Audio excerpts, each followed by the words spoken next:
나라를 뒤흔든 국정농단 사건의 시작과 끝이라고 할 수 있죠. 최순실 씨에게 검찰과 특검이 징역 25년과 벌금 추징금 1,200억 원을 내려달라고 재판부에 요청을 했습니다. 최순실 씨는 재판을 멈추고 비명을 지르는 등 충격을 받은 모습을 보였고요. 이경재 변호사는 25년 구형이라면 옥사하라는 얘기라며 반박했습니다. 오늘 최후 진술에서 최 씨는 오열을 하며 조목조목 억울함을 호소했습니다. 자신은 박근혜 전 대통령을 투명인간처럼 보필해 왔을 뿐 사익을 취하지 않았다 이렇게 주장을 했고요. 천억 벌금은 사회주의의 몰수 조치보다 더하다면서 목소리를 높이기도 했습니다.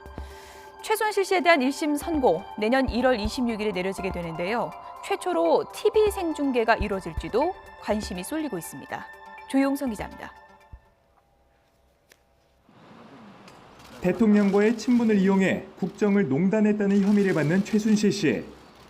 재판에 넘겨진 지 1년이 넘는 시간이 흐른 끝에 61살 최 씨에게 검찰과 특별검사팀이 요청한 구형량은 징역 25년입니다. 현행법상 유기징역 최대 형량인 징역 30년에 가까운 중형입니다. 검찰은 최 씨가 국정농단 사태의 시작과 끝이라며 유리하게 참작할 만한 사정이 전혀 없다고 잘라 말했습니다. 특검팀도 최 씨에 대한 단죄만이 역사의 상처를 치유하고 훼손된 헌법 가치를 재확립하는 계기가 될 것을 믿는다고 강조했습니다. 구형 이후 최 씨는 대기실에서 비명을 지르고 재판부에 수차례 휴정을 요구해 재판이 지연되기도 했습니다.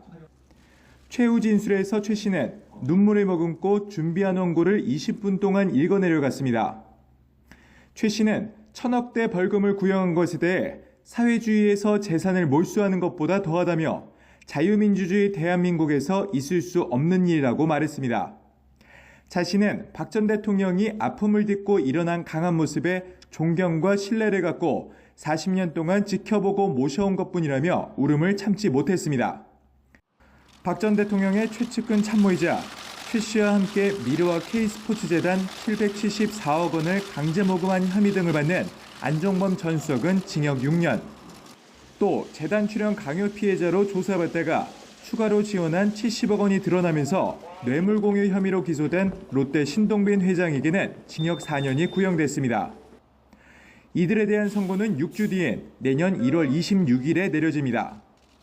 국민적 관심과 역사적 의미가 담긴 재판인 만큼 지난 8월 대법원 규칙이 바뀐 뒤 TV로 생중계되는 첫 재판이 될 수도 있다는 관측도 나옵니다. YTN 조용성입니다.